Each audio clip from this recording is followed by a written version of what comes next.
What's happening, everyone? I'm James Lynch, and this is the Fanatics View Hockey Show late night edition. Thank you so much for tuning in. Gonna try maybe doing this throughout the playoffs. We'll see, but figure we go live after some playoff action. If you're still up and you're watching the highlights or watching everything that's happened tonight in the NHL, we're gonna get into all of it. We had a couple key games here tonight. Obviously, the Washington Capitals, New York Rangers. We had the Florida Panthers, Tampa Bay Lightning, Colorado Avalanche, and Winnipeg Jets, and then of course Vancouver Canucks and the Nashville Predators. So much to get into, but make sure you put your questions here in the chat. I will answer them. There's a lot of stuff to take away from the evening's slate of games. We just finished up, obviously, with the Predators and Canucks. Disappointing outing there. Let's start first with, because I'm a Canucks fan. Let's be honest here. I am disappointed by the performance tonight by the Canucks, and obviously a lot of stuff happening before the game. We'll get into all that in just 1 second here, but make sure you hit that like button, hit the subscribe button, hit that notification bell, and also make sure later tonight, you guys are looking on the Fanatics View channel. We will be having post-fight content, post-game content, I should say, from the Vancouver Canucks from tonight. Curious to hear what Coach Rick Tocchet has to say after the game. I'm not going to spoil it any longer. Vancouver Canucks losing tonight. Game 2, they come up short against the Nashville Predators. Final score 4-1. But this was one of those games, and I see Nick in the chat, and we'll definitely get into this. I was talking to Nick a bit earlier. I don't think the shots and the score was necessarily a reflection of what the game looked like tonight, because if you watch the game, the Canucks had their chances. The big story here tonight was the block shots by Nashville. I think they blocked something like 30 shots. Canucks only blocking 5 shots. That's not going to be enough. That's UC Saros. Let's look at the final tally on net. Only had to make 18 saves. That's a pretty light night for a playoff game, right? And the Canucks have got to generate more offense that way. Disappointing. The story of this game really was something we've seen the last couple games from the Canucks, and that is letting in that first goal. It was kind of a weird one. I know people are going to, blame Casey DeSmith and all this. Of course, Thatcher Demko not playing tonight. We might as well go in reverse here and talk about what actually happened leading into this game, and we'll work our way backwards with some of the games here tonight. But the big news here that shocked everyone. I'll tell you the story of how I found out about this news this morning. So I'm doing my live chat, my MMA live chat, and someone in the chat goes, Thatcher Demko's injured. And I got immediately mad because I thought someone was trolling. It's like, why is Thatcher Demko injured? He didn't look, there's no issues it looked like in the last game. I know he made the splits, but nothing looked out of the ordinary for Demko. Well, sure enough, it was true. I did do a triple take on Elliot Friedman's Twitter account, and yes, Demko is out. And everything I've been hearing today, because I was in the car for a little bit today, I had to do a bit of driving. Everything that I basically heard today says that this could be something long-term for Demko. Apparently, it's the same knee that he injured a few weeks ago. The issue, or maybe a month ago, I should say. But the issue is, there's a lot of unknown right now. But some of the stuff that I was hearing today is that, most likely he's going to miss the series. Not most likely, it's very much looking like he's going to miss the rest of the series. And then, beyond that, there's sort of a lot of question marks there. So no Demko tonight. I don't really think that's the reason they lost this game tonight. They also didn't have Tyler Myers. So it's like right even before the game started, there was this dark cloud over the team just because of, two key pieces there. Demko more so than Myers. You do want Myers on the ice. He's a right shot defenseman, and Myers is actually having a really good season for the Canucks. But it was certainly a big hole to fill. Noah Juleson stepping in. We'll talk about him in a second. But you just right off the bat, there was sort of this, how are they going to respond with Demko being out? Because he really was a big factor in the game in game 1, making that really good save on Beauvillier early in the outing and of game 1, and they're able to turn it around. And nothing against DeSmith, he's a capable starter. I think people forget he was a starter in Pittsburgh for a while. Did have one playoff game with Pittsburgh a couple years back against the Rangers. He's capable of doing it. And honestly, I know there's going to be people in this chat and probably, online tonight that are going to blame DeSmith for this, but I don't think he played that bad. Was he a little bit nervous to start out? Absolutely. Kelly Rudy pointing out in the intermission about, where he was placing the puck behind the net for the defenseman. Looked a little bit off there, but I don't think the first goal was his fault. It was a weird bounce. Beyond that, I don't think he played bad. If you look at the shots on net, he didn't have to make that many saves. Granted, he let in 3 goals on just 12 saves. That's not amazing. Demko definitely would have played better, but that's not the reason they lost tonight. The reason the Canucks lost tonight was because they could not get any shots on Saros. and that's why they lost. And they've got to figure that out. They've got to change up the scheme. I don't know what it is, but when you're having that many shots blocked, and let's be honest, there's some bad luck too, right? They had a couple bad bounces. There was an empty net miss by Elias Pettersson. I think in the second period, you had Dakota Joshua missing. JT Miller broke his stick on one of the plays tonight. So there's a bit of bad puck luck. Like, I'm just watching this game tonight and I'm going like, they're playing well. It's just like the bounces aren't going their way. And sometimes that happens in hockey where just things do not go your way. So it was a bit of a weird one. Like, I almost wish, it was a case of where Nashville just outplayed them and the Canucks didn't even look like they were in this game. And then at least you could point to, okay, this and this happened. But I just don't think they put out a bad effort. Like, again, the shots are not indicative of what the Canucks were doing. 18 shots on net. But I mean, if some of those blocked shots had gone through, I think they would have got a lot more on net. So again, disappointing performance here from the Canucks. Predators keep this series alive. We definitely got a really interesting series here. Noah Juleson, I'll just quickly mention, then we'll sort of get on to the other games on the slate here tonight. Actually, we'll get to your questions after. Noah Juleson, pretty bad game for him. 2 penalties tonight.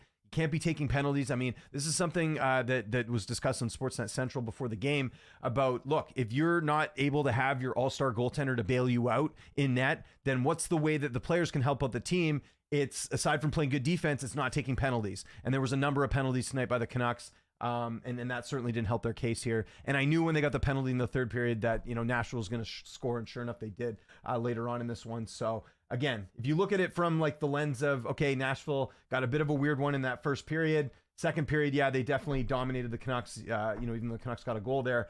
I don't know. I feel weird about this game because, like, I don't think the Canucks played terrible. I don't think this falls onto Smith. I just think it was a case of bad bounces and, Nashville doing a great job of blocking shots. So game 3 will be going Friday in Nashville. I will be doing a pregame show for that, 9 a.m. 12 p.m. Eastern time, 9 a.m. Pacific. I got a special guest for you guys. I'll be revealing that in the days to come, but it's someone you guys are going to want to tune into. So again, Canucks losing to the Predators 4-1. Let's get some reaction here. Nick says, fun game. Sad the Jets and Canucks lost. Glad the Rangers and Panthers won, though. We'll get to some of those games. Some crazy stuff going on with the Rangers, with the Panthers. We'll get into that too. Seems like the game has changed and the roughness turned out a bit. No fighting. Really enjoy. This was a physical, game, like game 1 was as well. That's one thing the Canucks, I mean, it certainly ramped down in the third period, but early on in this game, the Canucks were definitely landing some hits. You saw Zadorov go out there, land a few good ones. That is one thing that when you're playing under Rick Tocchet, you have to be playing physical. Even Pettersson out there, getting a couple good shots. So very encouraging there by the Canucks as far as like a physical standpoint, but again, not enough to get the job done. Squeaker early put them in a tough spot. Canucks kind of dominated down the stretch. Yeah, exactly. Like, I'm glad you're saying that because, like, again, there's going to be people online today saying, "Oh, the Canucks suck. They didn't have Demko." That wasn't the case of what happened. If you really watch this game from the start to finish, they played well. They just, again, the block shots were an issue, and they got to do something about the first goal. Like, it was a weird bounce. Garland was at a position, I think, on that play, to block it was one of the players that I think was Forsberg that he wasn't covering properly. But I mean, again, it was just a weird bounce. It almost reminded me of like Lindholm's goal from game 1 where, Saros should have had that one. Like, it was kind of a weird play that happened there. So yeah, we'll see what happened next games. I'm such a nerd. I listen to the coach or GM interview on this site. I really enjoy the Canucks coach interviews. Well, shout out to Taylor, my man who runs Fanatics View. Great job getting the post-game content up. I love listening to that stuff too. I'm really curious to hear what Rick Tocchet says here tonight. And maybe we'll get some audio. I don't know. We'll see if they post it in time by the time we're done this stream. Maybe I'll get you some Rick Tocchet audio. If not, make sure you check it on Fanatics View a little bit later here today. Tough. Elias, though, man, what is going on? Yeah, I mean, you wanted a bit more. You had a good game 1. Game 2 really didn't show too much. I hate to say it, Elias Pettersson, I think my biggest issue with Pettersson, and look, there's a sector of the Vancouver media that like think that Pettersson should not be criticized. And listen, I know fans kind of do overblow it, like, when you hear fans say, "Oh, he's not worth his contract" and all that. Like, I think Pettersson's defensive game doesn't get enough credit. I don't think the hits he does get enough credit. But one thing that's very frustrating with Pettersson, and I've saw it a couple times here tonight, shoot the puck. Like, I remember the old Pettersson, I get the puck, I'm going to shoot it. He kept passing it too much. You are a highly paid player on this team. You are a sniper. Go and shoot the puck. I would like to see that more. I felt like there was a couple times, especially on the power play, where they're trying to pass it too much. Just get it on net. Listen, if you're having shots that are blocked, you got to get more shots on net. It's as simple as that. So I'd like to see a little bit more of that from Pettersson. And honestly, I think this was a game tonight where you wanted to see a guy like Pettersson and some of the other players really step it up. You can't just rely on Miller and Joshua and Garland and all these other players to step it up all the time. You need the higher paid players and the guys that are superstars to step up. Quinn Hughes, you need, I mean, Hughes played well tonight, but you know what I'm saying? Like, this was a prime game where like a Pettersson could have stepped up and taken this game on his back. They had Ryan Kessler in the intermission. Canucks fans know a lot about him taking over a series. You need players like that in the playoffs to show up, and we haven't had that yet from any of the team.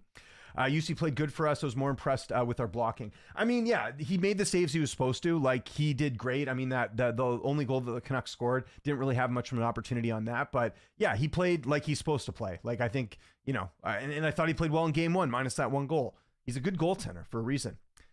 Yeah, I don't know about that, man. Like, I know you look at the shot totals and you see that, you know, again, DeSmith only making what 17 saves. 12 saves, 15 shots. So, you know, not great, but like I said, first goal, I don't really fault him too much for that. He was a bit screened on that one. The second goal, you know, again, I think that's maybe one he would have, you know, done a little bit better on, but I don't think goaltending was the issue tonight. Like, I didn't once say, oh man, DeSmith screwed that up. It was more like the Canucks screwed that up. They didn't get their man. They didn't cover properly. They didn't, you know, things like that. That's to me more of what I thought here. You know, again, look at the record, right? I think overall in the season, Canucks were something like 15-9 with DeSmith this season, so they can win with him. You know, and honestly, like, I've already seen people text me today, and I've seen all types of stuff from people saying, series is over, Demko's out. Vancouver's the better team. They are the better team on paper, even without Demko. They should still win this. So, I mean, you know, yeah, tonight was not a great result, but I'm not going to sit here and wave the white flag in a bad way and say we're done here, because I just don't think that's where this team's at right now. I think they can win with DeSmith. The biggest issue tonight, like I said, was the block shots, and that has nothing to do with DeSmith. That has everything to do with the offense. Pretty hard to win a game when you were scoring one goal, right? Like, if the Canucks had lost, you know, if this was like the Jets game the other night, right, with the Jets and the Avalanche, where, you know, Jets win and it's a high-scoring affair, who got the blame for that game for Colorado? Who was it? It was Georgiev, right? The goaltender. That I understand, because he didn't play very well. I don't think you could say that about DeSmith. Would Demko have made some of these saves? Absolutely, but it's pretty hard to win a game when you're only scoring one goal. There we go. I feel like I got super unlucky with their shots. I also don't think this is Smith's fault. There we go. Speaking the truth here. Glad we were able to capitalize. What other coaches' interviews would you recommend? Hard to pick game by game. As far as Jared Bendenar's a good interview. I don't know if we're going to get that tonight from the Avalanche, who did win tonight. We'll mention that in a second. Actually, I'll answer a few more questions and we'll get to the rest of the games here. Sorry for messaging you on IG. I don't have anyone. Oh, no. Don't never apologize for messaging me on Instagram. I'll talk hockey anytime. It's all good. Sorry your team lost, but glad I want to bet and pick on Nashville. Still picking Vancouver for the series. It's all good. No, listen, listen, if there's one thing that you can, you know, expect as a Vancouver Canucks fan, it's disappointment. Like, when I heard the Demko news today, I'm like, this is so Canucks. This always happens. We always have setbacks. There's always something happening with the Canucks. Like, it's never easy. It's always controversy. Like, you even go back to 2011 when we made it in the finals. We almost lost in the first round of Chicago. It took us 7 games and only an overtime winner against Chicago to get it done. This franchise is cursed. I don't know why they have such bad luck. Like, Demko does everything right. He has the knee injury, doesn't come back until late. The team was very careful about him. And then the first game, he gets injured. And I almost would have rather seen him like show some form of like him being hurt in game one. And then at least we had an idea this was coming. Like, this was a total shocker that Demko was out and potentially out of the series. So just bad luck for the team, man. It's as simple as that. All right, let's get to the rest of the games here. I don't want to just make this a Canucks show, even though obviously big Canucks fan, got the jerseys, got the shirt on right now. Let's get to some of the other action. We'll work our way backwards a little bit here. So you can see there, obviously, the Avalanche and Jets. We'll go with that game here. Avalanche getting a big win tonight, 5-2 over the Jets. You see a couple of nice goals, a couple of nice goals here. Zach Parise scoring, Josh Manson, Nikushin. This is good to see from a team. This is a balanced lineup. When you're seeing multiple guys score, it's not just one guy carrying the team on his back. And Georgiev making 28 saves. That's good. That's what you wanted of your goaltender. Much better. And listen, credit to Coach Jared Bednar. They could have gone with their backup instead, but they believe in their guy, and I think that's that's what a good coach should do. You don't just retreat the same way the Canucks shouldn't retreat tonight with DeSmith. I'm guarantee you there's going to be people online on Canucks Twitter saying, "Oh, we got to start Arthur Silov's next game because it's but it wasn't DeSmith's fault." So yeah, credit to the coach for playing Georgiev tonight. For the Jets, again, not a ton of stuff going on. Scheifele getting that one goal, but you need a little bit more from your other guys. Toffoli's a guy they got at the deadline. Monahan, scoreless, but did have 4 shots on net. You got to see a little bit more here. And again, the shots were about even here tonight. I'll be honest, I didn't watch a ton of this game just because it was kind of glued to the Canucks. But again, the Avalanche weren't going to go away easy. I mean, this is a team that won the Stanley Cup 2 seasons ago. They are still dangerous. I don't think that what they I don't think they're the team they were 2 years ago as far as some of the firepower they had. I mean, that was a team that had Nazem Kadri and so many other good players on the team. Team's a little bit different now, but you can't count them out at all. And again, the Jets, I think, have the best. I mean, they do have the best goaltender in the playoffs right now in Hellebuyck. Just goes to show that, the Avs are still dangerous. So not surprised that all this was tied up. And again, with the shots being even, it's not like you say Winnipeg played a terrible game. So got to check the highlights for that one and kind of get caught up on that. But that series is now tied 1-1, just like the Predators and the Canucks. How about the Panthers and the Lightning? Panthers now up 2-0. The Battle of Florida, they are taking it right now. The big thing here, the Panthers not falling short here. Of course, they get the 2 goals early on, and then it's the Lightning coming back in the second, and then things are pretty even until overtime, and obviously the OT going in favor of Florida. You look at it there, Vasilevsky making 34 saves. Pretty impressive for him. And again, a pretty balanced lineup here. You getting Point and Stamkos getting the goals for the Tampa Bay Lightning. But how about the Florida Panthers? Sam Bennett, goal and assist, and Carter Verhaeghe. I forget the record that he broke tonight, or it was something. I think it was it shorthanded goals or something? I got to double check that. But I mean, how incredible is this story? This is a guy that what the Leafs didn't want a couple seasons ago, and now he's been lighting it up for Florida. And they look good. And again, this was one of the series. Going in, people were talking about dark horses. Tampa Bay was one of the dark horses people were talking about, and Florida has put them ahead, or they are ahead 2-0. And the great thing about this is, they're going to Tampa Bay, and obviously the fans are going to be on their side. But I mean, it's not like they're going across the country. Like Vancouver actually has, I think, the longest distance as far as teams remaining in the playoffs, as far as travel goes. I mean, Florida's, they're just going to Tampa, so it's not going to be too bad for them. But Tampa's got to pick it up here if they want any sort of life. But I'm not a big believer in the Lightning anymore.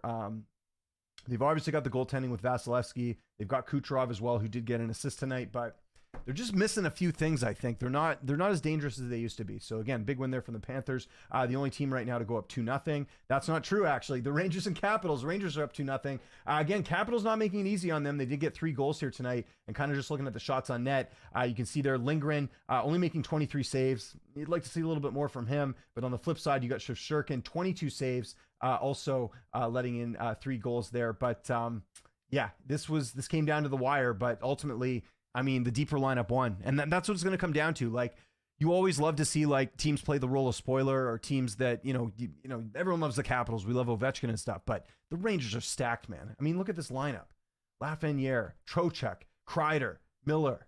The list goes on. This is in defense, you've got Trouba and Schneider, and you've obviously got Panarin as well up front. Like, this is a stack team with really good goaltending. That is a dangerous combination for any team in the league right now. So again, I think the Rangers, I mean, I don't know if they'll sweep, but it's going to be pretty hard for the Capitals to compete with them. It was a great story of them getting in the playoffs when, looked like they were facing some adversity late in the season. But yeah, the Rangers are just too good. I don't think you can even fault the Capitals here. They had a lot of shots on net as well. That is all the action for tonight. Just 4 games. Looking ahead to tomorrow night, quickly just mention this, and then we'll get back to your questions. We got the Bruins and Maple Leafs. That game got tied up, or that series got tied up yesterday. The Maple Leafs coming back. Austin Matthews playing exceptionally well. We'll see if the Dallas Stars can rebound. Again, they're the favorites against the Golden Knights, but the Golden Knights getting it done in game 1. The Kings got absolutely embarrassed by the Oilers. I expect a better effort from them, tomorrow night against the Oilers. So that'll be interesting. And then, game 3, Game 3 through all these other teams will be on Thursday, except for the Canucks. They're playing on Friday. Actually, so are the Rangers. It's just the Panthers and Lightning, I guess, because of the short travel, are playing on Thursday as well. So a couple games to look forward to there. But let's get to your questions, everyone. We'll dig into this one a little bit deeper. Let's see what we have. It's weird to see Hughes lose his balance a couple times tonight. Yeah, I don't know if that was like a him thing or was the ice. I've heard throughout the season that Vancouver doesn't have very good ice. So I don't know if that's it or what the deal is, but yeah, you don't really see that from Hughes. He usually looks pretty solid out there, but again, this is playoff hockey. Anything can happen.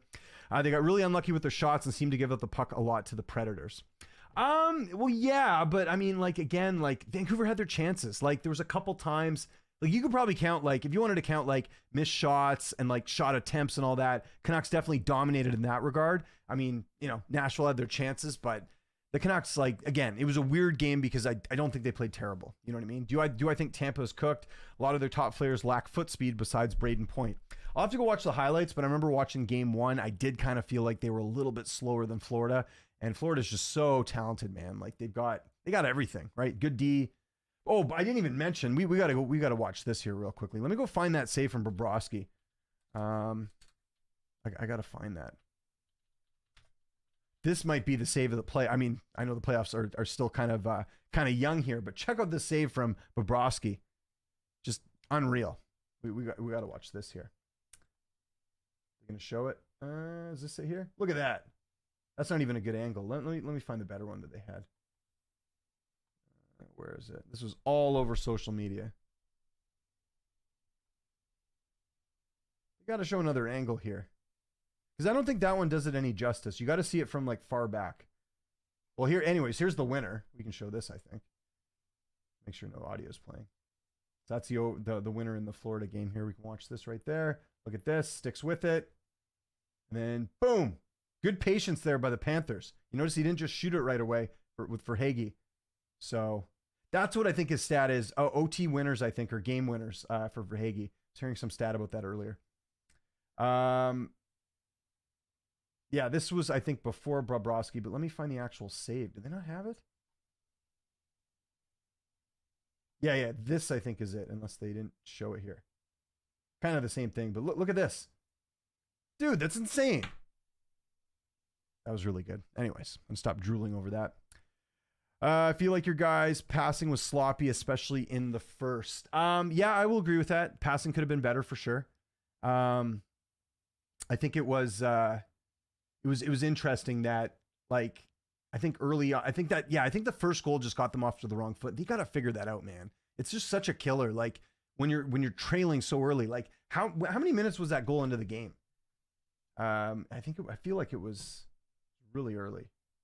Felt like a minute in, but they got to do something about that. Like play a tighter game. Like that's the thing. The Canucks have the ability to play a tight game and lock it down. That's why they had that crazy stat right earlier in the season. I think they were like 18-0-2 or something when they had the lead after the second period. Like that's a team that can lock it down. Why can't you do that to start the game? You know what I mean? Like it'd almost be better for them to play like a little bit tighter defensively. We got my man Taylor in the chat here. Good to see that. Lots of puck. I like the positivity. I agree. Yeah, I got a lot of friends being like the series is over, and it's like they still won with the Smith. Like they weren't playing incredible, but it's not like the Smith. Like it's not like last year. Like last year, our backups last year were Spencer Martin and Colin Delia, who I don't even think Delia's played in the NHL this season. Martin, I know he's with Carolina now, but like he's not good. DeSmith at least was a starter for a while in Pittsburgh, so that's what we'll see. But yeah, we'll see what happens. I think if DeSmith. If they lose game 3 on Friday, I think you have to put Seelovs in net. And to be fair, Seelovs did play better than DeSmith when he did play. And I think there's a school of thought that Seelovs is the future of this franchise. As when Demko's contract's up, if he's wanting a lot of money or whatever, there is a school of thought that Seelovs might be the guy to take over. We'll see. So, because remember what happened a couple of years ago in the bubble, right? It was Markstrom who went down. Demko came in and he played lights out. And then everyone's like, yeah, we don't need to re-sign Markstrom. We've got Thatcher Demko. It's all good. Maybe the same thing happens here with Seelovs. We'll see. Again, and I'm looking way far ahead. Demko's got a contract for a long time, but it is a bit concerning with the injuries with him too. Why is Demko out anyways? Some injury he missed time for or something new? So he had a knee injury earlier in the season. I can't remember where or what he suffered it on or what happened, but he was out for like 5 weeks. So he comes back and then he hurt the same knee. They found you know what? I'm gonna find this because I saw this on Twitter the other night or earlier tonight where they were showing where it looked like Demko got hurt. Let's see. Okay, so Farhan Lalji, TSN, great follow on Twitter if you're not following him for Canucks news. He had this video from the game, and you can kind of see it here. Video is really grainy, though. Oh, my God. What was the shot on a potato? Anyways, you can kind of see it here. We'll just zoom a little bit further. So it was towards the end of this is game 1. I apologize for this just brutal video. Look at this. They can't even copyright this. This, again, looks like you're filming it on an old thing here. But, yeah, they were saying it was right. Yeah, it was right here. he like goes to the side of the net or something with his knee. That's where they're saying it happened. So it says, we'll likely never know for sure, but it's been suggested to me that this could be the play where Demko was re-injured. A simple play from the corner where he pushes off the post in the final minute. So that would make sense why we didn't see Demko limping, because it was in the final minute. Again, this isn't confirmed, but Farhan Lalji, one of the best in the business, it seemed like he did hurt it in the final minute of the game. So that makes sense that no one would notice that he was hurt or anything, because people are just so happy about the fact that they were ahead in the game. So, yeah. So that sucks. That really sucks. Avalanche winning on the road, that was a big deal in my opinion. Oh, of course it's a big deal. Anytime you win in another team's backyard in the playoffs, that's huge for them. So, and again, the Avs are dangerous. They've got cup experience. They've won, they've been there. They've won. They've got Nathan McKinnon, one of the best players in the league. They're absolutely still in this. Watching Saving Sakic, pretty good, even though I don't know anyone in it. Yeah, I still need to watch that. That's on my list for sure. I'm a few hours from Nashville. It's a long way from Vancouver. That it is. What's up, Billy? How are you? Who won tonight? Unfortunately, the Predators won. But yeah, again, there were some positives to take away from tonight. Again, I thought the Canucks did control play very well. Just they got to get past those block shots. They got to come up with a different strategy or something. They need to get more on Saros. So that's my thought. Bob is unreal. Yeah, I mean, and what a good story. Let's go over the Sergei Bobrovsky story here for a second, ladies and gentlemen, in case you're not familiar with it. So he signs this massive deal. I believe it was during the Dale Talon years. Dale Talon was their former GM who made like a bunch of just bad moves. Remember, I think he made some trades to Vegas that ended up like giving them like a bunch of good players. But yeah, one of the moves he did, I'm almost positive it was Dale Talon when he signed. They gave Bobrovsky this huge contract because he was coming out. He was in Columbus and he was playing amazing. Then they brought him over to Florida and he played awful. And it was like to the point of where people were like, should they buy him out? Then all of a sudden, last playoffs, he goes on this insane run, like out of nowhere. Like he goes back to the old Bobrovsky and, leads them all the way to the Cup final. And he played great. Even them losing in the Cup final, he played awesome. Now this season, I think it's been kind of up and down, but to see him play like that tonight, awesome. So good for him. I always like to see, players doing that as well. It was a minute and change. Then obviously back-to-back goals. UC took a big hit tonight as well from one of your guys. Yeah, because who threw him in there? That was Joshua who ran at the goalie, but I think he was hit from behind or he got like ran into. So we'll see. It's been an interesting series for sure. So I think, I don't know, like I'm not that worried because like, I just think that you're going to have games like this where the puck isn't going to go your way. You're not going to get the bounces you want. Miller doesn't break his stick. That might be a goal. Pettersson doesn't miss the net. That might be a goal. He had a wide open net. Saros wasn't even in position and he missed. Like if stuff like that doesn't happen, it really does change the momentum. On the flip side, game one, if Beauvillier scores that goal and Demko doesn't make that split, the save with the splits, that might be a different game. So that's what I mean. It's like little moments in games where you got to be able to capitalize and figure things out. So I'm going to check right now and see if we're getting any stuff from Rick Tocchet. At the very least, because obviously you guys want to watch the full scrum here on Fanatics View. You don't want to watch the video on their Twitter account, but I'll see if there's any quotes coming up from some of the reporters if we get anything. Oh, here we go. This is exactly Kate Pettersson, by the way. Great follow. She's the official reporter for the Canucks. Let's read some of the quotes here. We'll go through these. Again, I don't want to just make this a Canucks show, so if you guys have any questions to some of the other games or any of the other series that are going on, by all means, post them in the chat. So here we go. Quinn Hughes from Kate Pettersson. I think for the most part, we need to keep going to the net, but have that shot mentality. Just need to continue to build. Shot mentality. Yeah. Pettersson, I hope you're reading that. You got to shoot the puck more, man. Like, I feel like there was a couple times where they pass it to him, and then he passes the puck. It's like, you're the sniper, dude. Shoot it on net. What else do we have here? Casey DeSmith. I think the guys played great tonight and played well enough to win. Echoes the sentiment of the captain that they need to continue to stick with it and keep doing what they're doing. Also says he can't say enough about the fans and their support. That was cool tonight. The fans, if you didn't see, chanting Casey, that's a good fan base right there. Support your guy, Like I said, I hope there's not moronic fans. I mean, I'm sure there will be. You know how fans are, right? There'll be some being like, DeSmith sucked. That's why we lost. That's not why we lost. We lost tonight because the Nashville blocked a lot of shots. So, yeah, again, like, I'm glad to see the Canucks are feeling the same way I am. I thought they played well. It was just bad bounces. Zadorov. I thought we created a lot today, but didn't capitalize on our chances. I'm embracing the challenge. I'm enjoying it and feeding off the energy from the crowd. Well, we're not going to have the crowd next game, so let's do it. Okay, what does Pettersson have to play? We need to learn to forget this one, see what we can do better. I mean, once they got that penalty with 4 minutes left, that's kind of how I felt. I mean, I don't think they were coming back with 4 minutes anyways, but yeah, you just have to forget about this one, move along. And I think they got to just know they're the better team. You know, and that's not like a cocky or confidence thing. Like, the standings show it. They were a good team this year. They were one of the top teams in the league when it was all said and done. They picked up big wins against big teams. I mean, they dominated Edmonton this year as an example. Like, they've beaten good teams. It's just a matter of getting to that level and playing well. And listen, if this was other years, I'd probably be pretty worried because the Canucks, they didn't have a lot of structure in the past. And when they would like have a lead or when they would be down in a game, they could never come back. That was always the thing. They would get scored on early, and then it's like, okay, I'm just going to turn off the TV because they're losing 4-1. Like, there's no question about it. But with this team, not only is the makeup of the team better, not only do I feel like it's one of the strongest teams we've had in years, they got good coaching. They've got guys who've been there: Rick Tocchet, Adam Foote, Mike Yeo. I mean, these are all, people that have won Stanley Cups. So, I trust Rick Tocchet more than I think any coach in the league right now, because this is a guy that has seemed to figured it out. Like, there hasn't been any really bad stretches for the Canucks. They've lost maybe a game or two here. Or they've had, maybe some OT losses, but they haven't gone on any like major losing streaks this year. And I think that's a testament to the coaching staff and making adjustments. So Rick Tocchet tells us Tyler Myers was out with the flu and Thatcher Demko's week to week. So good news there. If Tyler Myers is out with the flu, then he'll be back game 3, right? So that's good. That right there is a good bit of news. House of positivity right now. Myers has the flu. It's not like he had like an injury or something. So that's good. Demko being out is concerning, but this is a team that still won games without Thatcher Demko down the stretch. So I'm not incredibly worried there when it comes to that stuff. Who's the odds-on favorite to take the cup in your opinion? So I still think it's Dallas. And I'm not just saying that because Taylor's watching this. Shout out to Taylor, who's a Dallas Stars fan. I still think they're the best team. I still think they're going to beat Vegas in this series. They had a bad game the first game, but, a lot of people didn't know that. I mean, Mark Stone's back. That Vegas gets a little bit of a boost there. I think Dallas will make the adjustments, but I still think Dallas is the team to beat, just because they're good everywhere. Like, they have the goaltending and actually that's another thing. Ottinger didn't play that well in game 1, unless he's really decided to play bad at the worst time of year.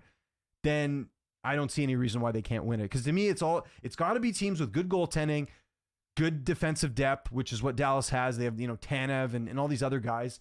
And then you got to have a couple outstanding players. And for Dallas, that's Jason Robertson. There's so many other guys on this team that can drive play, that are difference makers. And there's teams that don't have. Like, Nashville does not have a superstar player. They have a really good defenseman in Roman Josi. They have a good goaltender in UC Saros. And they have a decent depth team, but they don't have anyone that can carry a game per se, other than maybe Josi. Yosi's one of the few guys that can do that. But that's how I look at a lot of teams. Same with Winnipeg. Mark Scheifele is a good player. Is he a difference maker? No. We talked about this on last week's show. I think he had 70 points this year. They don't have a single player, I think, that hit 100 points this year on the Jets. They're a good team. They're decently balanced. They've got the best goaltender left in the playoffs in Connor Hellebuck, but you need more than that to win. So that's kind of how I look at it. So as far as odds on to win the cup, I'm still going with Dallas. That's my personal odds. I don't know what the actual odds are. I'll have to go look them up. 1:60 a.m. Got to sleep. Have a good night. Yeah, thanks for staying up. I just appreciate anyone tuning in here tonight. Even for me, it's late, but we wanted to try this this post game stuff just to see how it is, see what you guys are into. Best Blues players of all time. Happy to answer that. Immediately my mind goes to Al McInnes. I was a big Al McInnes guy back in the day. Powerful shot. Brett Hull, obviously, if you look at team records and all that, Brett Hull was up there. Never was a Brett Hull fan. Canadian guy playing for Team USA. Didn't like that. But he was really good. Who are some other ones? Obviously, Chris Pronger, when he was there in the heyday, he was great. Let me actually look up Blues all-time leaders in points. St. Louis Blues all-time point leaders. Bernie Fedorko, Pavel Demitra, Adam Oates, forgot about him. Brian Sutter. You have to go back a little bit. I'm just talking about my era. My era, it was, guys like I said, McInnes and Pronger and guys like that. Generally finding it extremely likely that Columbus Blue Jackets will trade their first pick this year if it's not 1 or 2 overall pick, which is what teams do. What teams do you think would trade a top 5 pick this year? I think if teams are looking to get picks, they're teams that are probably in a bit of a rebuild. That might just be stocking picks, and maybe they have a contract they want to get rid of. That would be my only thinking in doing something like that, right? Didn't the Islanders did that a couple years ago with acquiring Romanov? By the way, Alex Romanov, not the heavyweight fighter in the UFC, the defenseman for the Islanders. Didn't the Canadians get a first round pick from the Islanders for him? I think that's what they did a couple seasons ago.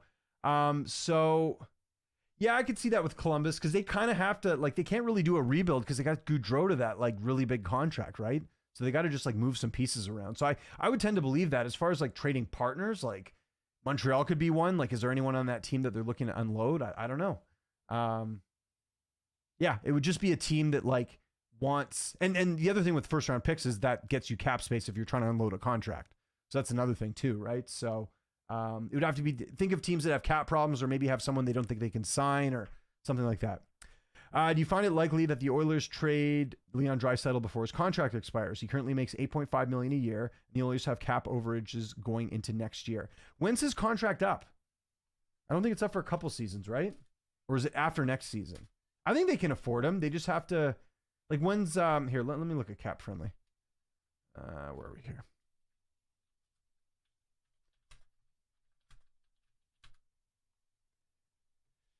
Okay, so we're gonna take a look at. By the way, cap friendly. Love this site. If you ever want like a deep dive on what's happening, with teams and everything. Okay, so Draisaitl is up. Oh, he's not up till 25-20. Oh no, so I guess yeah. So this season's done. So he's got one more season. Then it's the season after he's up. And you're right, he's gonna get a big raise. That's for sure. So there's that. But as far as cap space, yeah, they don't have much. But there's got to be some other. Well, look at all the UFAs here, like Fogle, Henrique. I mean, they're not making a ton of money here. You're right though, like Darnell Nurse, like that's gonna bite them a bit. That contract. Skinner's there for a couple seasons. Campbell's in the minors. They need to somehow they can get rid of Campbell's contract, and that pretty much makes up for. But I don't think they'll be able to trade it. Like who wants him? They still got the James Neal buyout too. Yeah, you're right. I don't think they'll trade Draisaitl personally. I think they'd trade like someone else like Nugent Hopkins, to be honest. Like you can't trade Draisaitl. I think Nugent Hopkins, I think, could be a guy that maybe you look at getting rid of, although I guess they just signed him recently. I don't know. We'll see. But you're right. Good thing to keep an eye on. Philip Forsberg is an elite player. Generally believe 94 points has some of the most hits and blocks amongst four in the NHL. Yeah, okay. I'll agree with that. Yeah, I'll take a step back on that. I guess he would be considered elite for the team. I guess, you know, when I think of like elite, like for example, like I think like a JT Miller where a guy can just like take over a game. You know what I mean? Like has Forsberg done that for the Preds this year? Maybe he has and I haven't noticed. But yeah, like he doesn't strike me as like someone that cannot, like I noticed him tonight. Obviously he scored a goal tonight, but he doesn't strike me as someone like the Canucks have got to cover him. Like you got to cover McDavid if you're playing the Oilers. Columbus Blue Jackets have the best prospect pool in the NHL. They're the youngest team in the league, so they would trade a top pick for an elite player that's a veteran. Yeah, that's probably what they would consider doing. I don't know if they have the best prospect pool. Like Arizona's been stocking up draft picks. You got Chicago. I guess you mean in terms of who they already have. Yeah, maybe that's a thing. You know, I'd love to get Kent Johnson out of Columbus for the Canucks. That would be great. Somehow figure that out, but. I don't think that'll ever happen, but yeah, it'll be interesting to see what they do. But they're in a weird spot. Like I said, like the Johnny Gaudreau thing kind of came out of nowhere, and now they're stuck with them, and they're stuck with Line too. Let's actually look at Columbus Blue Jackets, even though they're not in the playoffs, but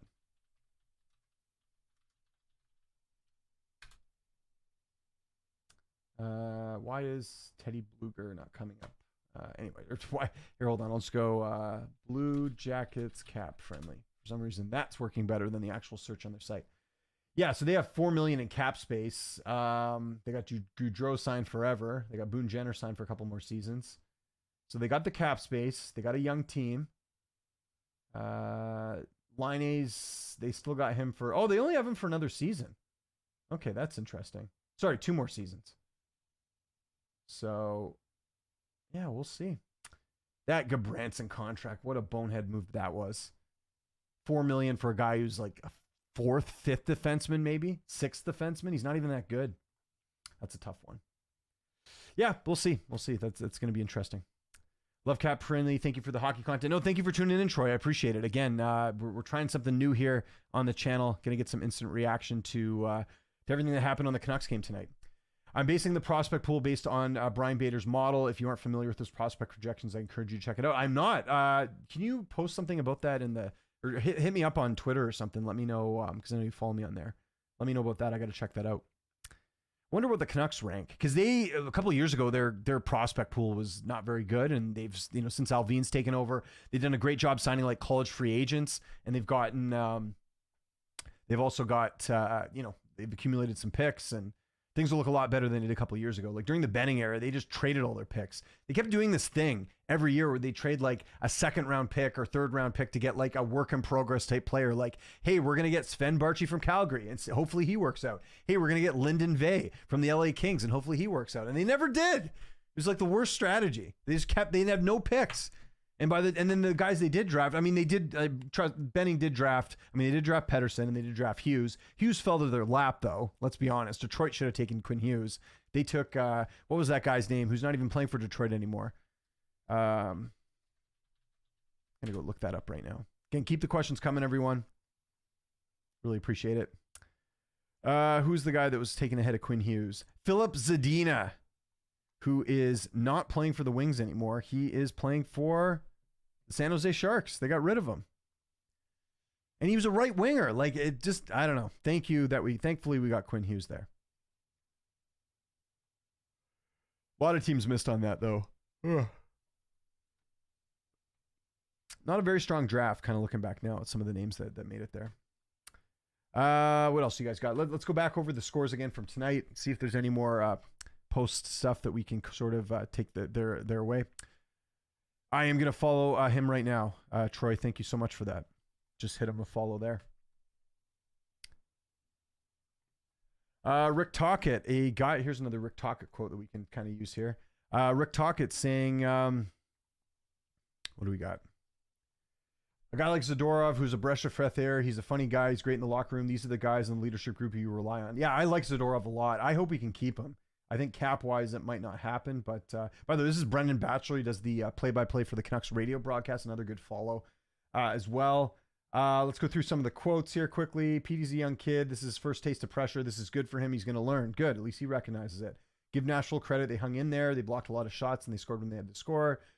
When we go north, that's when you get teams in trouble. We were reluctant. I don't know if we thought we were going to be easy because we had all the possession time. I thought we were reluctant to shoot the puck in the first period. I agree. Got to shoot it more. They were getting too fancy. We had 3 chances where there's an empty net. If you score there, then the power play is great. Exactly. And to be fair, I mean, look, the Canucks had their chances. They had, 3 power plays tonight? They didn't capitalize on any of them. So you got to do that too.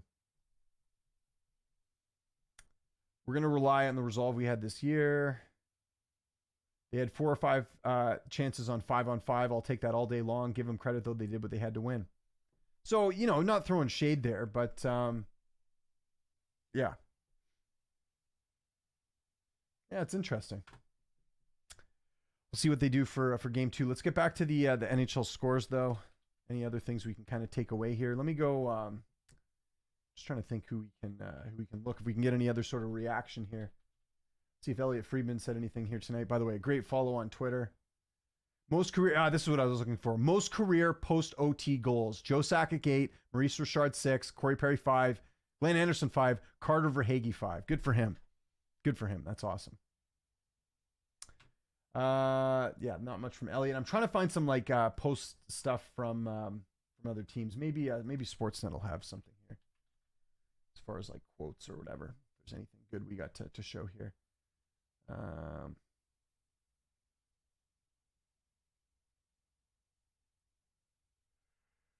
Just highlights. Again, the Avs being ahead a little bit. And just a bunch of Predator goals. Okay, maybe we don't need to watch this. we'll find out something else. But yeah, let's get back to the scores a little bit again. We'll just recap that again on here. NHL scores. Let's go to that.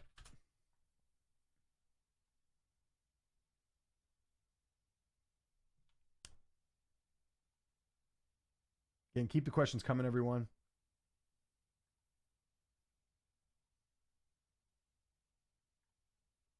Wish I could show you guys highlights in here. Maybe that would make this a little bit better. But yeah, as far as the score goes from tonight, let's take one more look at the scoreboard here. We'll see what everyone thinks. Always like to use old Google. So yeah, if you look at it there, actually, you know what we'll do too, and we'll do this as well. Look ahead to tomorrow night's games from an odds perspective. We'll make sure to do that as well. So again, The Rangers getting it done over the Capitals. They're up 2-0. I have a hard time seeing Washington come back and winning this, but we'll see how they look at home. Again, I think they get a day or two off. And yeah, I mean, just look at this lineup. Like, this is just not the type of lineup that screams we're going to come back and beat the Rangers. You got Ovechkin. Oshie's getting up there in age. But other than that, like, who's really doing it for him, you know? Pacioretty, I kind of even forgot he played for the team. Hasn't really done a whole lot. Compared to the Rangers, just more deeper. So, Shesterkin, you can always win when you got a goalie like that. Some Columbus Blue Jackets has a lot of young Russian prospects. I would love if they got Zadorov, considering our teams need a veteran D-man with Garrett. Well, he's a UFA, and he might outprice the Canucks. We'll see, but I really hope the management group can convince these guys, like, look, we got something good here. If you want to win a cup, you know, let's try and make the numbers work. Bum my Blues didn't make the playoffs. My first season as a hockey fan. Hopefully the Canucks pull through. Well, I appreciate that, man. You guys got a cup in 2019, though. You can go back and watch highlights of that. That was one of the most incredible Stanley Cup wins, because St. Louis, I think, was near the bottom, or no, they were near the bottom of the league before the Christmas break that year. And then they fired their coach. They brought in Craig Berube. I'm trying to remember who their coach was before that. Was it Mike Yeo? I can't remember who their coach was before Berube. But yeah, they got Berube in there, and they went on a crazy run, and they ended up winning it all. It was pretty incredible. So. And St. Louis over the years, like, I remember watching them when I was younger, like, they were close. Like, they had been in, like, the conference finals, and they had, like, good teams. So they've always had years of, like, good success. St. Louis is never, like, come to think of it, I don't ever really remember St. Louis having, like, a bad year where they got, like, a high draft pick or anything. It seems like they've always been good. I remember, like, maybe in, like, early 2000s, maybe, like, mid 2000s, they were, like, had like a bunch of young players on the team, and they were like maybe in a bit of like, not a rebuild, but just like sort of going through like a bit of a transition. But I don't ever remember them being like awful. Like, I remember the Canucks being awful. I remember Chicago being awful. Obviously, they've been awful for the last couple seasons. Arizona's been awful. Columbus has been awful. Like, every team has had that stretch or that time where like you've been just really bad. But I don't ever remember St. Louis being like that. PD needs to step it up. Frustrating game. Narrative can't be that we just had DeSmith and net. No, I don't think I think that's a bad narrative. I don't think DeSmith had anything really to do with the fact that they lost tonight. It's the block shots. It's them not shooting the puck enough. And you're right about Pettersson. And like, again, I'll say it one more time. Like, the media out there who's like, you can't criticize Pettersson. Yes, you can. He is supposed to be, and I know he's still young, but like, if he wants to be in that elite tier of players, like, you know, the guys we see that make the same amount of money he does, he's got to have games where he takes it over. And we haven't seen that from him all season, where he just like, actually, I shouldn't say that. He's had a couple games where like, you know, he's just been outstanding, but we need like the old Pettersson, like the guy who does like crazy moves and like scores a goal that is going to be on the highlight reel for the next like week. You know, we need that Elias Pettersson back. I feel like we're getting like I don't know, like not the full version of him. We're getting like PD 1.0. We need PD 3.0. That's what we need. And again, he's not a bad player. Like, no one's accusing him of that or that he sucks or anything. You know what I mean? Like, that I don't agree with. But I just think that like he's supposed to be this, like, he's supposed to be one of our best players. I mean, there's people who wanted him to be captain prior to this season. You got to step up, man. You got to carry this team when your team needs you the most, which is the playoffs. And you know who else I think should have stepped it up in tonight's game as well as Besser. You know, he didn't do a whole lot tonight either. So that's one. 8.5 to miss the net. I know it's not good. He needs to step up. I'm a CBJ fan, and our head coach often emphasizes the process of building habits. He quoted him speaking Rick Tocchet saying the process is a term isn't used enough. How was the process with Talk?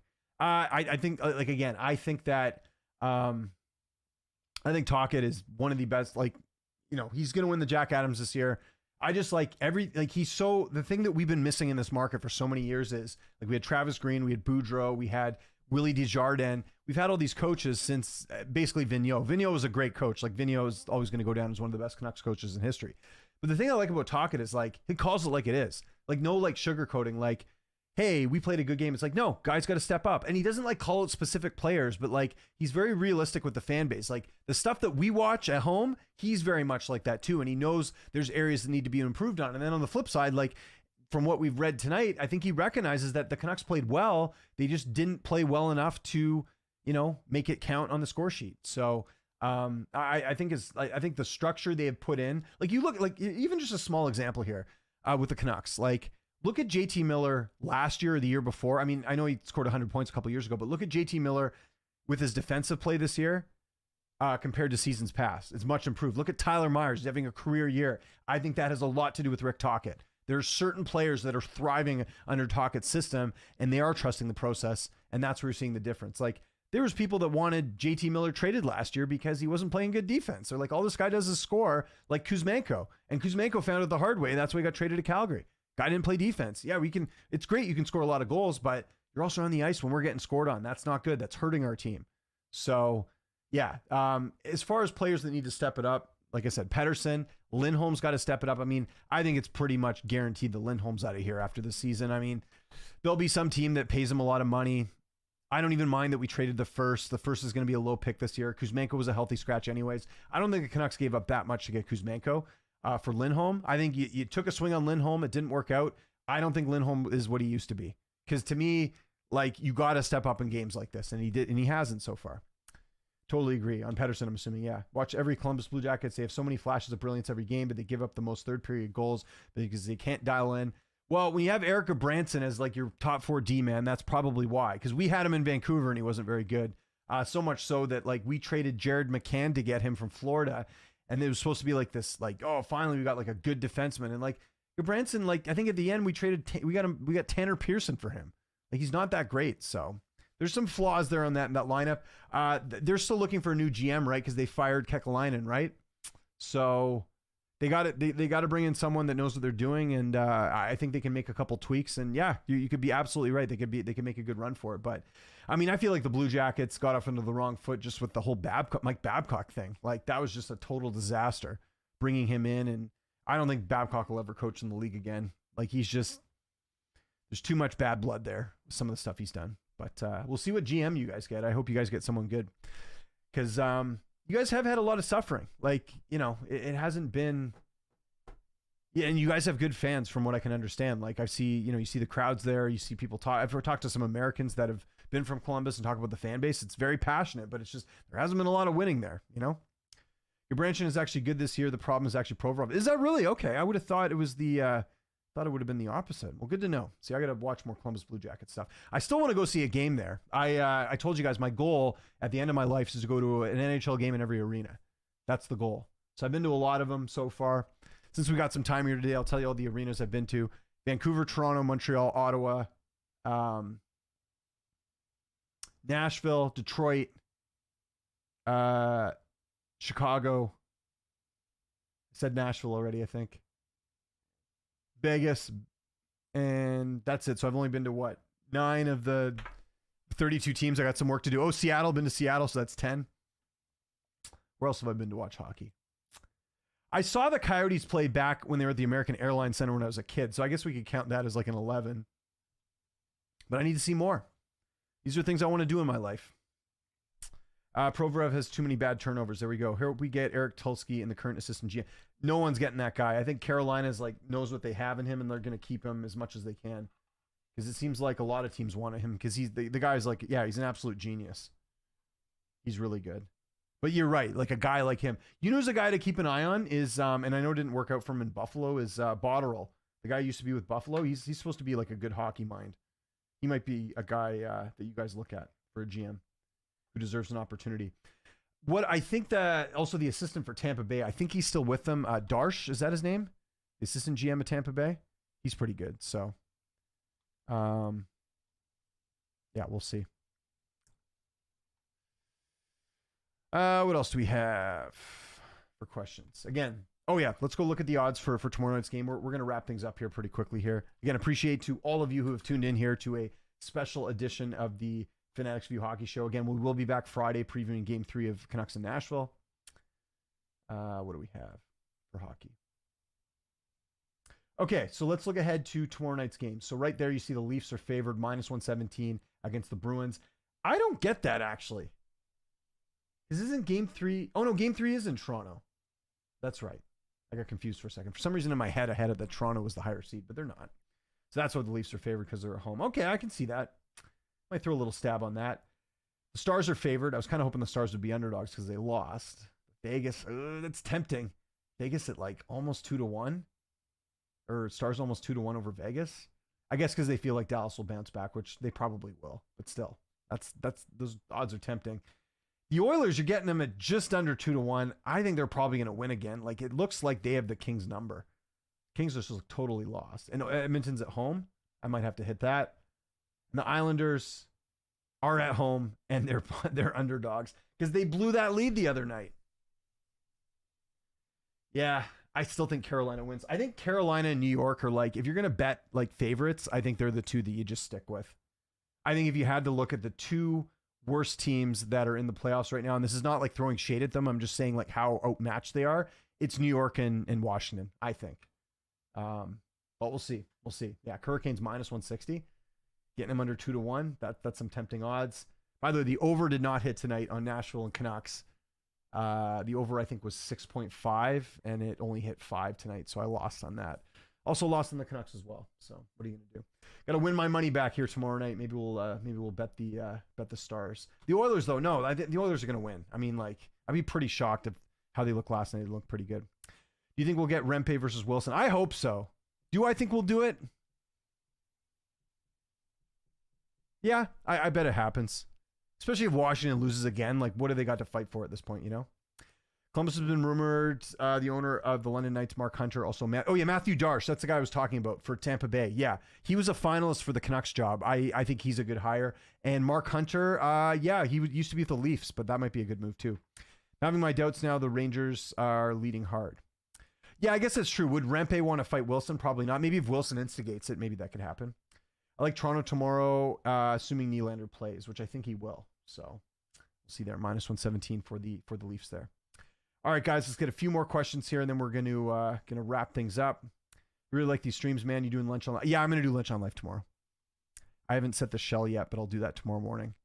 I'll let you know in the Discord, Billy, about what we're doing there. But yeah, because I normally do the show tomorrow, but I'm doing it tonight. So I got a big gap tomorrow. I don't have anything starting until noon. So yeah, we definitely got time for lunch on life. We'll do that, Billy. Anything for you, my man. Listen, if you're gonna stay up late and watch my stream, the least I can do is do a stream for you tomorrow. So appreciate that as well. Let's get a couple more questions in, guys, and then we'll wrap things up. I know there's not many of you in here, but appreciate you guys staying up. If you're on the East Coast, especially 1:43 in the morning, appreciate you guys a lot. It is 10:43 here in Vancouver. I still got to get up early and do all my usual stuff. Kind of feel like going for a cold plunge now because I'm getting a little hot here with all the lights. But yeah, disappointing night here for the Canucks. Let's just do a quick round table one more time. Here are the games, and then we'll get out of here. And again, appreciate you guys tuning in. So as you can see here, Rangers up 2-0. They got a stranglehold on that. We'll see if the Capitals respond at home in game 3. Panthers, same deal. I think they're still going to cruise. Tampa might win one of the games, but I think the Panthers got this in the bag. Jets and Avs could go either way. I still think the Jets will end up winning. I do think they are the deeper team. Predators, Canucks. We'll see how the Canucks looked in Nashville. I think with, like, honestly, not to use this as an excuse, but like, I really think that like all this stuff came out today with Demko and Myers and like everything just hit at once. Like, I think like that was a bit of a distraction tonight too. And the block shots, I think that was maybe unexpected. I could see them winning on Friday, but we'll see. Like I said, I got a special guest on Friday to preview that game with me. And then, yeah, there we go. Off work tomorrow. Doctor's appointment worked out. Catching, that's good. Panthers beating the Lightning and sending them home early is a godsend. Yeah, and then maybe Tampa will finally address that they need to make some moves. They haven't been the team they've been in years past. All right, guys, we're going to end a little bit earlier here today. Really appreciate you tuning in. I'll be back Friday on this channel, 9 a.m. Pacific time, 12 p.m. Eastern time, doing another Fanatics View Hockey show, and I will be joined by a special guest. I think I revealed it already in my Discord, but I'll leave a little bit of suspense for the rest of you guys. Yeah, other than that, I will be doing a Lynch on Life stream tomorrow. If you guys don't know what that is, that's basically a stream where I talk about things outside of sports. So I'll be doing that on my other channel. Just follow me on Twitter. You can find that there. I'm at Lynch on Sports. I hope you guys enjoyed all the playoff action here tonight. I will see you guys on Friday. Take care and have a good one.